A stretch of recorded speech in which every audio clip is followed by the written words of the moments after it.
A cool trend in baseball right now that doesn't get talked about enough is franchise faces who left town years ago returning to their old stomping grounds. Andrew McCutchen came back home to Pittsburgh and had a terrific season. Lance Lynn and Matt Carpenter are trying to rekindle some Redbird magic in their first season back with St. Louis as well. Is anybody else waiting for the Rays to just call up Evan Longoria and give him a one-year deal so they can go win the World Series? I mean, come on guys, tick-tock, it's getting late. Tick-tock. Tick-tock.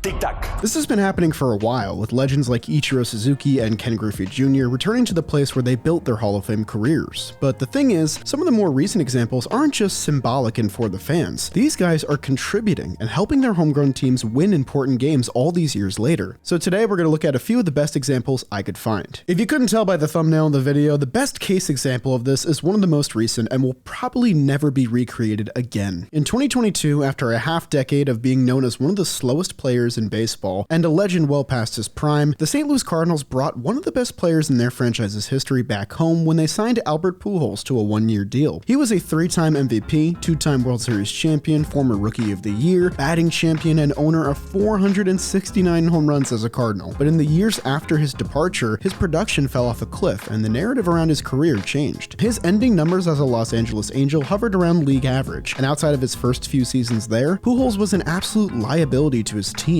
Not only was he the slowest man in baseball per sprint speed on Baseball Savant, and he was unable to play the field at an above league average level, he registered a cumulative 87 OPS plus over 4 seasons in the back half of the contract from 2017 to 2020. His 10-year, $210 million deal signed in 2012 is often considered to be one of the worst mega contracts signed in baseball history. But in 2021, in the final year of his deal, the Angels were finally able to cut ties and release him. He found a home with the Dodgers for the second half. The thing is, the Dodgers found some effectiveness with Pujols, using him primarily against left-handed pitching. In this split, Pujols scored a .939 OPS and 13 home runs in just 146 plate appearances against Southpaws. He provided some offensive sparks off the bench for a potent Dodgers lineup. Still, once their season concluded in October, Pujols sat 21 home runs shy of the illustrious 700 homer club. He would need a new contract and everyday playing time to have a hope of making baseball history at the ripe age of 42 years old. Even when the odds looked slim, the Cardinals welcomed a reunion with their franchise player for the 2022 season, inking him to a one-year, $2.5 million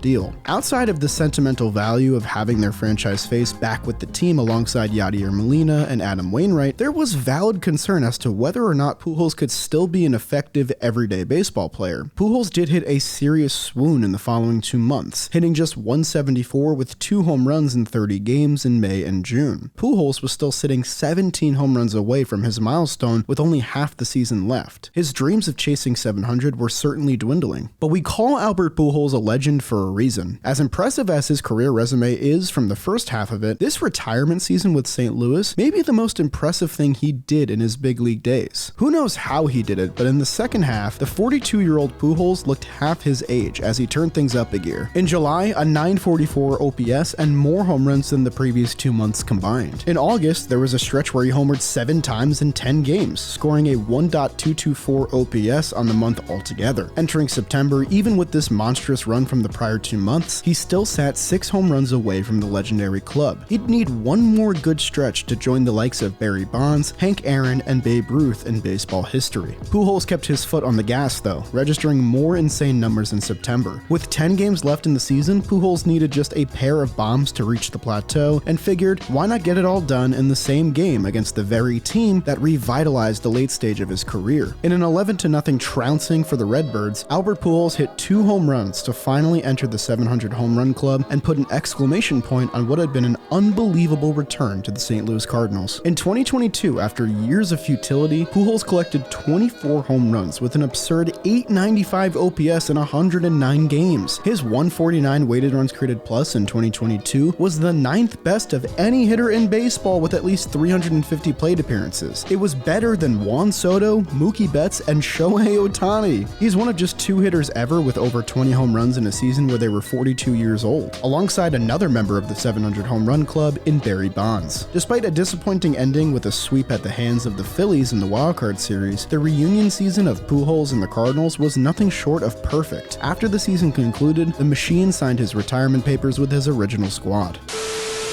Hey, there he is, the machine. What are you talking about? That's what they call you, right? the machine, right? Guys, I'm not a machine, okay? I'm just Albert. All right, not a machine. Why didn't you eliminate them, Albert? Shut up. Speaking of nicknames like the Machine or Prince Albert, Albert Pujols has maybe the most nicknames I've ever seen on a baseball reference page. I wonder what Matt Holliday has as a nickname. Can I say that without being demonetized? Originally a Rocky, Holliday clubbed 130 home runs with a cumulative 938 OPS in 5 years in Colorado to start his career. He finished runner-up in MVP voting in 2007, winning the National League batting title and leading the league with 137 RBIs, as his squad shockingly won the NL pennant after a magical September winning streak that bled into the playoffs. He homered 5 times in their 11-game playoff run, winning the NLCS MVP along the way. Still, his tour with the squad ended after the following year, and he spent most of his playing days in his career with St. Louis. You could argue that his playing time as a Cardinal was more memorable than his time as a Rocky. He spent 8 seasons there, was a part of the 2011 World Series championship team alongside Pujols, and he hit more home runs and made more All-Star teams in the white and red than he did in the purple and black. Holliday was the epitome of consistency and health in both Colorado and St. Louis, with 8 straight seasons of at least 20 home runs and an OPS plus of 135 or better from 2006 to 2013. The only other player to do that in this window was former MVP winner Miguel Cabrera. By 2017, at age 37, the left fielder's career was winding down. He had a brief stint in the Bronx with the Yankees as the elder statesman on an otherwise young playoff team. However, come 2018, Holliday had no major league offers despite still wanting to play. Lo and behold, a minor league contract would be all that he could swing, and funnily enough, it came from the team where he originally got his start, signing with Colorado mid-season on a minor league deal. He reported to AAA, and unsurprisingly, he raked, with 8 extra base hits and an OPS above 1,000 in 16 games. In need of a spark in a tight division race in August, the Rockies made the call to have their old leader join the club as a veteran presence. A funny story I found in my research is that when Holliday rejoined the club in 2018, he actually didn't have a pair of cleats that matched the Rockies uniform. He had been playing in red uniforms, blue uniforms, green uniforms for the past 10 years of his career, so when he came back and had no cleats, the Rockies actually dug up the old cleats he had back in 2007 and 2008, and they still fit him, so he wore them. Apparently he was trying to drum up some old mojo. And did it work? Yes, it did. Sitting in a tie with the Brewers for the second wildcard spot and just a game behind the Diamondbacks for the NL West lead, the Rockies needed some offensive ammunition in the final month and a half of the season. Fittingly, after he got the call, the 38-year-old Holliday clubbed his first home run in his Rockies return against his other notable club, the St. Louis Cardinals. A week later, he homered off Clayton Kershaw as Colorado fought to keep their lead over LA in the division. Though it was a small sample, Holliday raked for the Rockies in his final month as a big leaguer, with an .849 OPS, 116 OPS plus, and an on-base percentage above 425 games. The Rockies clinched a second straight playoff berth for the first time in franchise history. It was a heartwarming end to an impressive playing career for Holliday, who ended his days in MLB, where he started. Gotta quickly interrupt today's video to thank today's sponsor, which is MLB 9 Innings. If you're like me and you're not quite good enough to play MLB The Show online and not lose every time, MLB 9 Innings might be your solution. It's a really fun baseball game that you can play in the palm of your hands. There's over 2,000 different player cards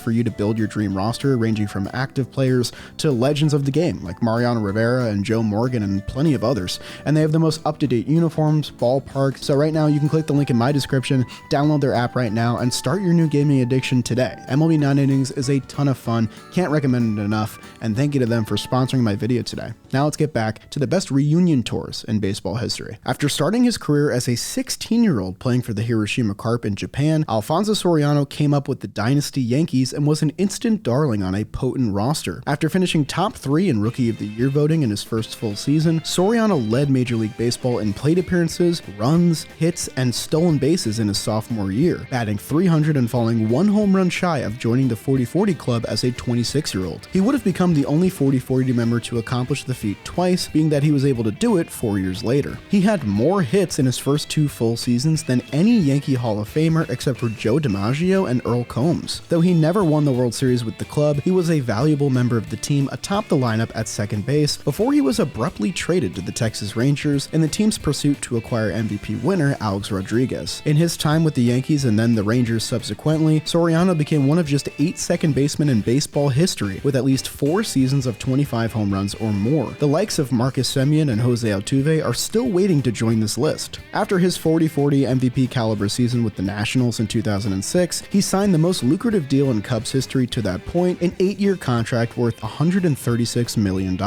In his Cubs days, he clubbed over 180 home runs with a cumulative OPS over 800. But with the 2013 Cubs well out of contention with Soriano in the final year of his deal, Chicago decided to flip their franchise face at that year's deadline. It just so happened that in his old stomping grounds, the New York Yankees found themselves in a playoff chase in need of an impact bat, and thus a trade was swung. After a lukewarm first half with the Cubs, Soriano turned things up a notch once he put Yankees pinstripes back on for the first time in 10 years. He secured a 4-hit game in his 3rd game back in the Bronx, then a week later collected his 2000th hit as a big leaguer. In mid-August, he went on an absolute tear, going 15 for 22 with 5 home runs, 2 stolen bases, and 18 RBIs in just a 4-game span. He became one of 6 players in MLB history to record 18 RBIs in 4 games since it became an official statistic in 1920. Later on, Soriano hit his 400th home run, putting the cherry on top of a successful second half back home. Overall, as a returning Yankee in 2013, he clubbed 17 home runs in 58 games to go along with a 131 OPS+.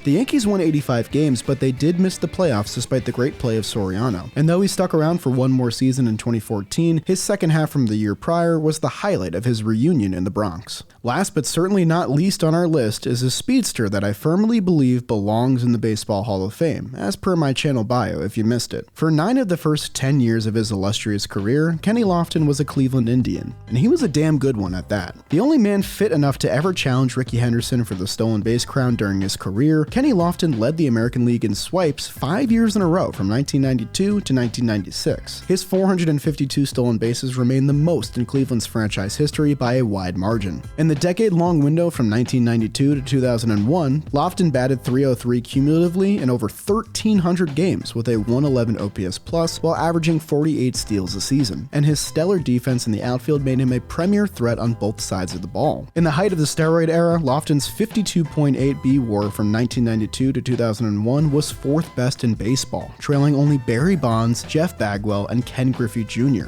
But following the 2001 season, Lofton became something of a baseball vagabond, bouncing from 7 different teams in a 5-year span. Rumors that Kenny Lofton is on the move again. Where to now? He's going back to the Dodgers? Any baseball news? Looks like Kenny Lofton may be traded to the Boston Red Sox. Inside sources tell me he's heading to New York. Kenny Lofton stuff? Take it to Chicago. I hear Lofton's going to Atlanta. Make that New York. It's not Chicago, it's Lofton Boston. may be headed to California. Make that Northern California. Make that Japan.